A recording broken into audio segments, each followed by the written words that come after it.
रजत अपनी प्रेमिका राधिका से अपनी भाभी को मिलवाने एक रेस्टोरेंट में लेकर आता है। सीमा राधिका से बात करना शुरू करती है। वो जानना चाहती थी कि देवर जी की पसंद कैसी है। एक दूसरे से बात करने के बाद दोनों देवर भाभी घर आते हैं। तभी सीमा की सास आवाज लगाती है, बहू कहाँ हो, सुबह से घर में दिखी नहीं। सीमा सहेली से मिलने गई थी माँ जी, कहकर बात को टाल देती है। सुलेखा जी बोलती है, अच्छा ठीक है, आप सहेली से मिलकर पेट भर गया हो तो बहू हमारा पेट भी भर दो। कब से भूख लगी है। माँ जी बस आप 20 मिनट रुकिए, मैं कुछ बनाकर लाती हूँ, बोलकर सीमा किचन में चली जाती है। तभी रजत भी भाभी के पीछे पीछे किचन में चला जाता है और सीमा से कई सवाल करने लगता है। भाभी बताओ ना, कैसी लगी राधिका, पसंद आई होगी ना, वो है ही इतनी प्यारी। भाभी आप बताओ ना, मम्मी पापा और भैया से बात करोगी ना मेरी और राधिका की शादी के बारे में।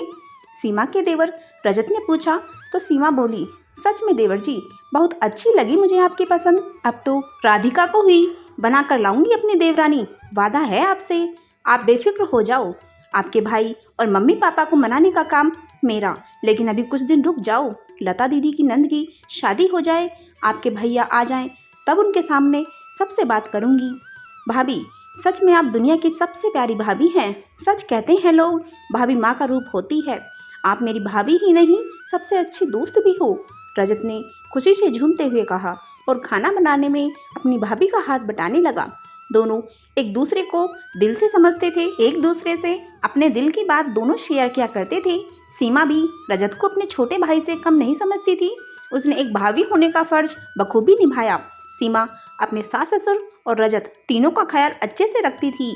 वह न केवल एक अच्छी पत्नी थी, बल्कि एक अच्छी भाभी और एक अच्छी बहू भी थी।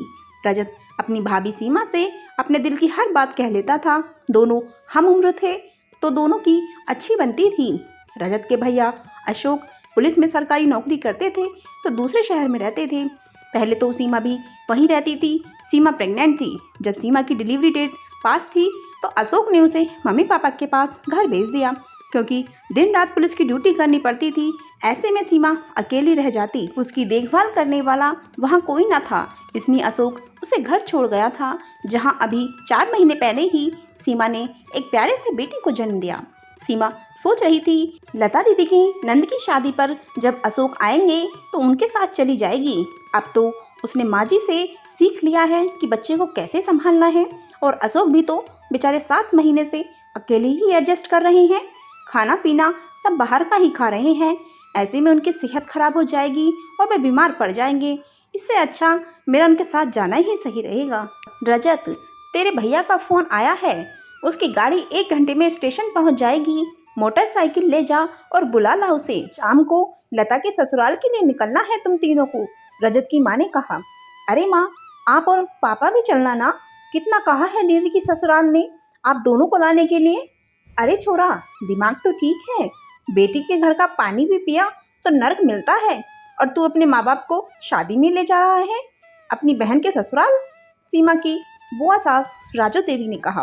राजो जी पुराने ख्यालात की महिला थी, घर की सबसे बड़ी थी, घर में उनकी बात कोई नहीं टालता था। रजत के पापा को उन्होंने ही पाल परोस कर बड़ा किया था। बहुत ही छोटे थे जब उनकी माँ का देहांत हो गया था। सीमा तैयारी कर रही थी, शाम को नंद के यहाँ जाना था। आज उसने अशोक की पसंद का खाना बनाया था, पूरे 1 महीने बाद आ रहे थे।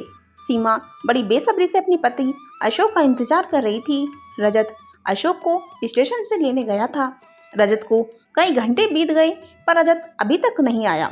सीमा बार बार फ़ोन मिला रही थी, लेकिन दोनों में से कोई फ़ोन ही नहीं उठा रहा था। जैसे जैसे समय निकलता जा रहा था, सभी घर वालों की बेचैनी बढ़ती जा रही थी। सबके मन में अजीब अजीब ख्याल आ रहे थे। सीमा तो मानो कुछ पागल सी हो रही, और हो भी क्यों ना, आज पूरे 1 महीने बाद जो मिल रही थी अपने पति से। थोड़ी देर बाद एम्बुलेंस की आवाज़ आई और सब लोग दौड़कर बाहर की तरफ भागे। एम्बुलेंस में अशोक की लाश थी। ट्रेन पूरी तरह से रुकी भी नहीं थी और वह जल्दी में उतर रहा था, जिसके कारण वह हादसे का शिकार हुआ। रजत के लिए अपने भाई को इस तरह घर लाना दुनिया का सबसे बड़ा कष्ट का काम था। मम्मी पापा और सीमा तो बेसुध ही हो गए थे।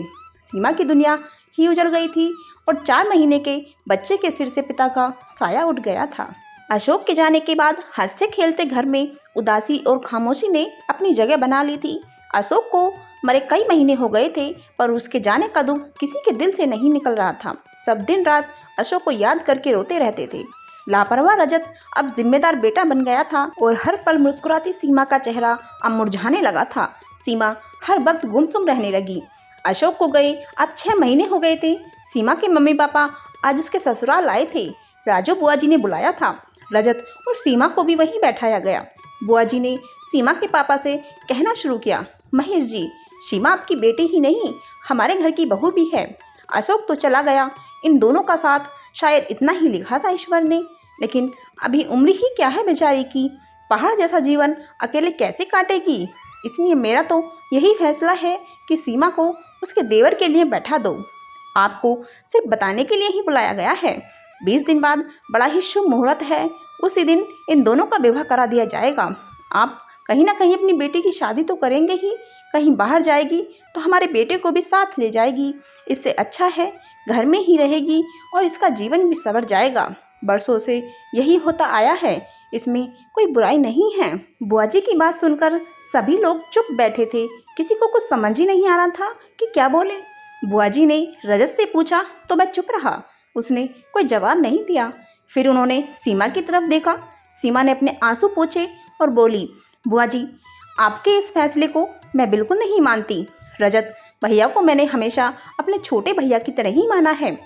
उनको पति का स्थान मैं कभी नहीं दे सकती। आप लोगों को मेरी फिक्र करने की ज़रूरत नहीं है, मैं ठीक हूँ। आप सब लोग हो ना मेरे साथ। रजत मुझसे बिना शादी करे ही मेरे बेटे को पिता का प्यार दे सकते हैं, और भविष्य में कभी मुझे लगा कि जीवन साथी की आवश्यकता है और मैं मन से तैयार हूँ किसी को अपनाने के लिए, तो मैं आप लोगों को बता दूंगी। फिर उसने अपने सास ससुर से कहा, मम्मी जी, पापा जी, रजत भैया की शादी 20 दिन बाद उसी शुभ मुहूर्त में होगी, उस लड़की के साथ जिसे वे पसंद करते हैं। राधिका नाम है उसका, इनके साथ पढ़ती है, मिली हूँ मैं उससे, बहुत ही प्यारी लड़की है। उसको ही मैं अपनी देवरानी बनाकर लाऊंगी। मैंने रजत से ऐसा वादा भी किया था। आप लोग शादी की तैयारी कीजिए, हम कल ही राधिका के घर चलेंगे। सीमा की बात सुनकर सब निःशब्द हो गए। बुआ जी कुछ बोलना चाह रही थी, लेकिन रजत के पापा ने उनको रोक लिया था। सीमा के मम्मी पापा को बेटी के आज इस फैसले पर गर्व हो रहा था। सीमा रजत की तरफ बढ़ी और रजत से बोली, देवर जी, अशोक जी ने मुझसे किया वादा नहीं निभाया। उसने मुझे कहा था कि वो मुझे कभी छोड़कर नहीं जाएंगे, और फूट फूट कर रोने लगी। पर मैंने जो आपसे वादा किया था वो मैं जरूर निभाऊंगी, राधिका को देवरानी बनाने का। रजत हाथ जोड़कर अपनी भाभी को धन्यवाद कर रहा था और सीमा के पैरों में गिरकर बोला, अगर हर घर में आप जैसी भाभी हो तो कभी किसी को माँ की कमी महसूस नहीं होगी। सीमा ने आज एक सही फैसला लेकर 3 जीवन बर्बाद होने से बचा लिए थे और बरसों से चली आ रही रूढ़िवादिता को आगे बढ़ने से इनकार कर दिया था। दोस्तों, आपको हमारी ये कहानी कैसी लगी कमेंट्स बॉक्स में ज़रूर बताइएगा। वीडियो को लाइक करें, चैनल को सब्सक्राइब करें। मिलते हैं अगली कहानी के साथ, तब तक के लिए धन्यवाद।